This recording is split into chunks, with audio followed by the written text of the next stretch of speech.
বিয়ে বাড়িতে বা রেস্টুরেন্টে আপনারা এরকম ফ্রাইড রাইস অনেকেই খেয়েছেন, কিন্তু একই স্বাদ কিভাবে আনবেন সেই পদ্ধতিতেই আমি বাড়িতে বানাচ্ছি।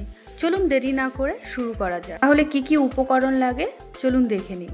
আমি 1 কিলো চাল নিলাম, 90% সিদ্ধ করে বয়েল করে রেখেছি। কি কি উপকরণ লাগছে দেখে নিন। 250 চিংড়ি মাছ নিয়ে নিলাম, ধনেপাতা কোচানো, কাঁচা লঙ্কা কোচানো, রসুন কোচানো, পেঁয়াজ ডুমো ডুমো করে কেটে নিলাম, 2টো ডিম, 400 বোনলেস চিকেন নিয়ে নিলাম, বিনস, গাজর, ক্যাপসিকাম, বাঁধাকপি, ভিনেগার, সোয়া সস, লবণ।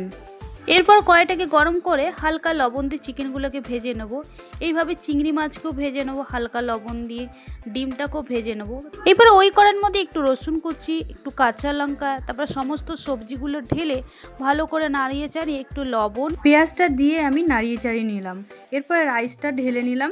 এক এক করে অ্যাড করব আমি ভেজে রাখা চিকেনের টুকরোগুলো, চিংড়ি মাছ আর ডিম সব একসাথে অ্যাড করে তার মধ্যে আমি সয়া সস, একটু ভিনেগার, স্বাদ মতো লবণ, একটু চিনি, গোলমরিচ গুঁড়ো দিয়ে নাড়িয়ে চাড়িয়ে 6 থেকে 7 মিনিট আমি এইভাবে ফ্রাই করে নেব। আমার রেডি মিক্স ফ্রাইড রাইস। কেমন হয়েছে বন্ধুরা আপনারা আমাকে কমেন্ট করে জানাবেন, একবার বাড়িতে ট্রাই করবেন। আশা করি আপনাদের সকলের খুব ভালো লেগেছে। ভালো লেগে থাকলে লাইক, কমেন্ট আর সাবস্ক্রাইব করে দেবেন। ধন্যবাদ।